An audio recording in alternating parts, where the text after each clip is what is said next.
കുറച്ച് paper glass എടുക്കാനുണ്ടോ? എങ്കിൽ വാ, ഇതുപോലെ ടേബിൾ ഡെക്കോറായിട്ടൊരു സ്വിങ്ങിങ് ചെയർ ഉണ്ടാക്കാം. ഗ്ലാസ് അല്ല, ഗ്ലാസിന്റെ ടോപ്പിലുള്ള ഈ റിംഗ് ഉണ്ടല്ലോ, അവനാണ് നമ്മുടെ മെയിൻ താരം. ഇതുപോലത്തെ ഫുൾ റിങ് 2 വേണം. ഒന്ന് തറക്കല്ലിടാനും ഒന്ന് ചെയറിനിടാനും. ബാക്കി ഫുൾ റിങ് ഇതുപോലെ ഹാഫാക്കി ഒരു 5-6 എടുത്തേക്കാം. വേറൊന്നിനുമല്ല, ചെയറിൽ ചാരിക്കിടന്നാടാനായിട്ട് ബാക്കിൽ കമ്പി വേലി തീർക്കണ്ടേ. ഇതുപോലെ ഹൊറിസോണ്ടലായിട്ടും വെർട്ടിക്കലായിട്ടും പുറകിൽ വേലി കെട്ടണം. ഇല്ലെങ്കിൽ ഇരിക്കുമ്പോൾ ഊർന്ന് താഴത്തേക്ക് പോകും. ഇനി ചെയർ തൂക്കിയിടാനുള്ള പില്ലർ റെഡിയാക്കാം.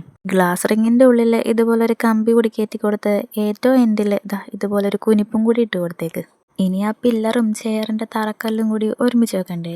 അതിന് വീഡിയോയിൽ കാണുന്നത് പോലെ റിങ്ങിന്റെ സൈഡിൽ ഇതുപോലെ വെക്കുക. അതിന്റെ മേളിൽ നമ്മുടെ പില്ലറും കൂടി വെക്കുക. പിന്നെ അബദ്ധത്തിൽ എങ്ങാനും ആ പില്ലറൊന്നും താഴത്തേക്ക് വീഴാതിരിക്കാൻ വേണ്ടി ബാക്കിൽ ഇതുപോലൊരു സപ്പോർട്ടും കൂടി വെച്ച് കൊടുത്തേക്ക്.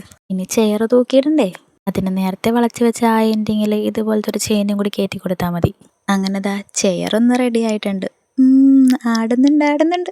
അങ്ങനെ പെയിന്റ് പഠിച്ച് ഭംഗിക്ക് 2 മുത്തും വെച്ചിട്ടുണ്ട്.